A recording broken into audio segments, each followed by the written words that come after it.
ఏందిరా ఆఫీసులో డబ్బులు తీసుకుపోయి నీ ఫ్రెండ్ గానికి ఎందుకు ఇచ్చినావు? వాడేమో ఇయ్యకపాయే, ఇక్కడనేమో నీకు ఇన్ని బాధలు.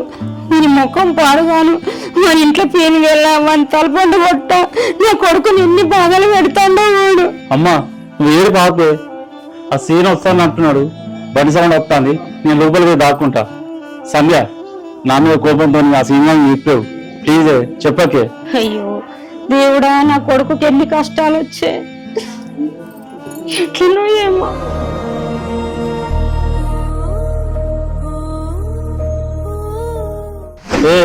ఏం మాట్లాడుతున్నావే?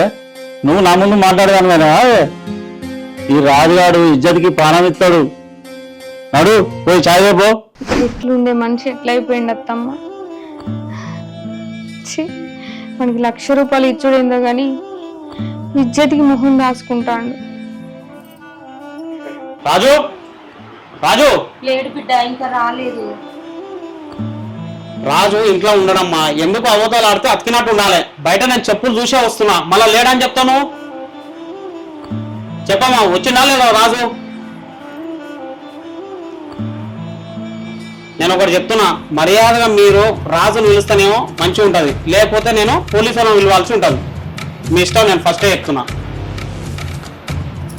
రాజు దా బయటికి రా, నువ్వు వింటున్నావు నాకు తెలుసు కదా. అవో ఇంట్లో పెట్టుకొని లేదంటావేమమ్మా నువ్వు? అన్న కొంచెం అర్జెంట్ ఉంటే ఆ డబ్బులు వాడుకుందన్న, 2-3 రోజులలో నీకు అప్ప చెప్తాను. ఉంటాయిరా రాజు, ఎందుకుంటావు? చాలా ఉంటాయి అర్జెంట్లు. గట్టిగా కోటింగ్ ఇవ్వకపోతే పక్కన పైసలు తీసుకొచ్చి ప్రతి పనికి వాడుకుంటావురా నువ్వు. పోలీసులకు ఒకసారి ఫోన్ చేసి పిలిపించినానుకో అన్ని అర్జెన్సీలు వెళ్తాయిరా. అన్న వద్దన్న ప్లీజ్ అన్న. అన్న అమ్మ పెద్ద మనిషి, నా భార్య ప్రెగ్నెంట్తో ఉన్నదన్న, ప్లీజ్ అన్న అర్థం చేసుకో అన్న.